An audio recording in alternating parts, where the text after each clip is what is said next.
God of War is one hell of a game. It sunk its hook so deeply into me that I can't help but make a video discussing it. It still has me utterly enthralled by its world, characters, story, and combat, but it'll take a long time to cover all of that stuff right now. So in this video, we'll be talking about something you may consider a lot less significant, but which I think is still interesting and worth making a video about. If you've played God of War for enough time, you may have come across a couple of these clunky climbing and jumping moments. They may feel somewhat pointless, right? I mean, God of War's traversal mechanics simply aren't complex enough for it to be considered a platformer, and yet such a substantial amount of your traversal in this game consists of sequences like this. After all, the game doesn't even have a dedicated jump button,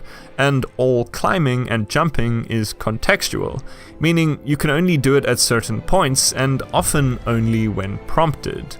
It's extremely linear, with every climbable wall plastered with golden markings, often leading you along one or two paths to get to your destination or a collectible of sorts. There's no real challenge, no threat of failure that provides tension, outside of specific scripted story moments. So why is it used so often? Why does this game contain this feature at all? To some of you, the answer to this question is quite obvious, but I think there are multiple reasons as to why this is the case that many, including myself, may not have considered at first. For starters, climbing, no matter how basic to play, assists in level design. Why design and model an entirely new path through, up, and or around a level when instead you can slap a diagonal, vertical, and or horizontal ladder in the middle of it? In turn, this means that levels can be more densely packed with things to discover, making the world feel more detailed and thoroughly interwoven, instead of large and empty. That brings me on to my next point: scale and verticality.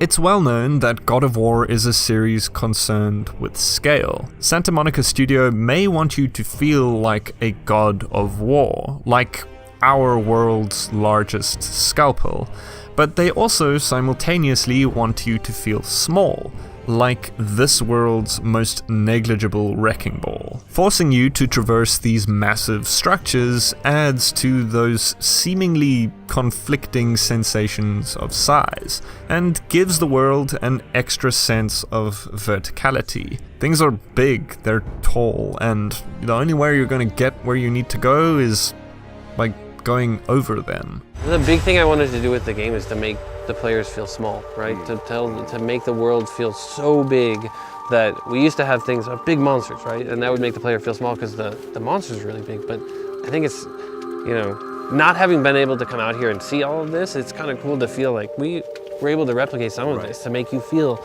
just very, very, very small.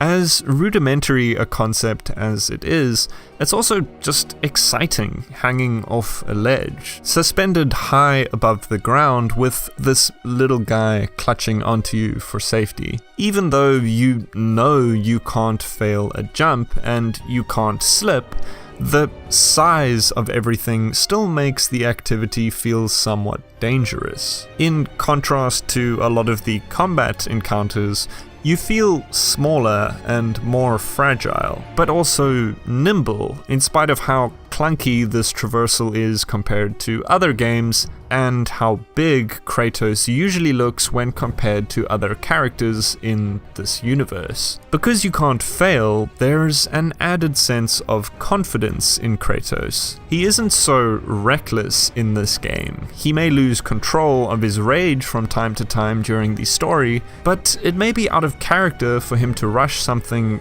like climbing and thus fall to his death when he has no need to. That's a silly reason, but I think it makes some sense. Furthermore, it'd be too easy for the characters in the game if every location they visited contained a pre-built path for them to follow to get where they wanted to go. Their goal is to get to the top of this mountain. So climbing rocks and jumping across caverns provides an expected amount of resistance for our hero, or anti-hero rather. On the one hand, the gold markings telling you to go here is almost an entirely unavoidable piece of video game jargon that may undermine the believability of these very realistically rendered natural game worlds. But on the other, it may also feel strange not having climbing being a thing here at all, or even if it was something that occurred much less frequently. Climbing is also used numerous times throughout the game as a means of keeping the player occupied with a menial task, as the characters talk to each other and deliver exposition regarding lore and such. Those were the guys we saw with Baldur. His nephews? Aye. Magni and Modi, the sons of Thor. Mother always said the Aesir were the worst of gods, and Thor was the worst of the Aesir. I guess he's a terrible father too.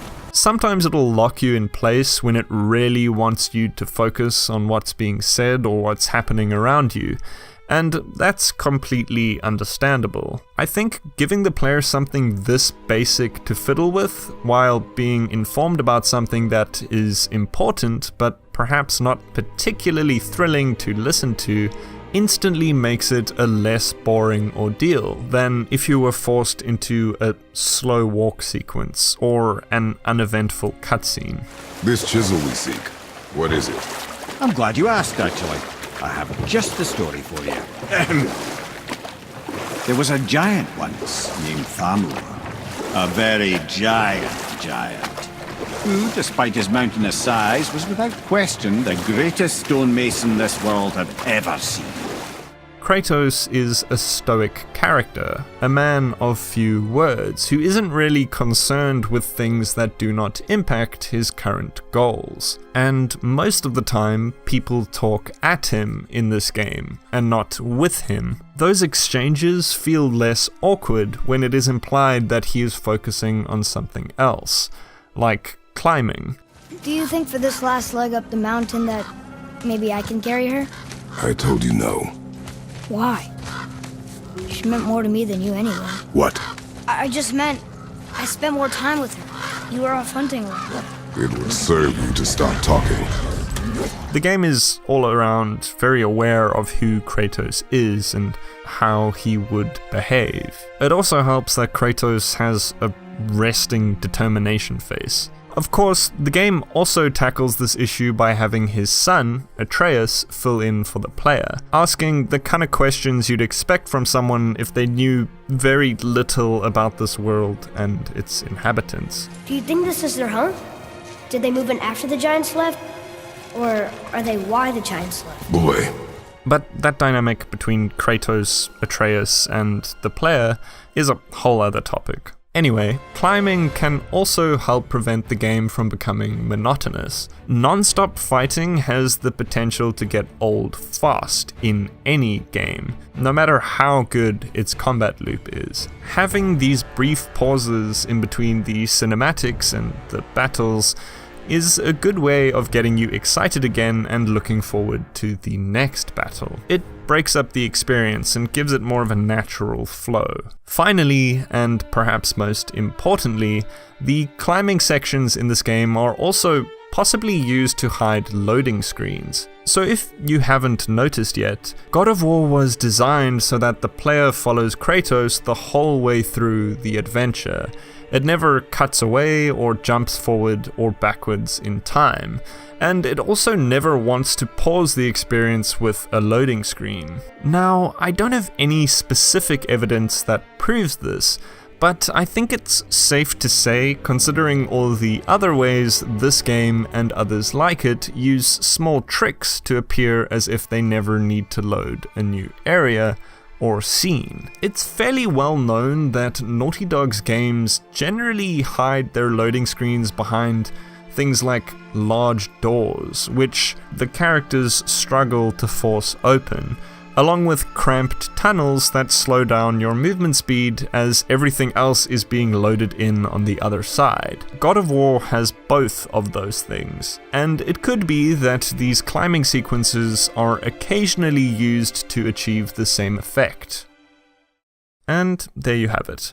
Those are the main reasons I can think of as to why climbing is such a significant occurrence in God of War, a game where its inclusion initially felt so unsuitable to me. Yeah, it's still clunky and extremely linear, but overall, I think it makes sense. What do you guys think of God of War and the way it uses climbing? Are there any other reasons for its inclusion that I haven't mentioned in this video? Or do you think I'm simply wrong about some of these things? Let me know with a comment. And thank you for watching. I just spent far too many minutes of your life talking about climbing in a game with so many other interesting things to talk about. So if you've made it this far, I greatly appreciate it. I hope to talk more about God of War in the future, but for now, I'm just going to keep playing and enjoying it in my own time. Have a great day, and I hope to see you all in the next one.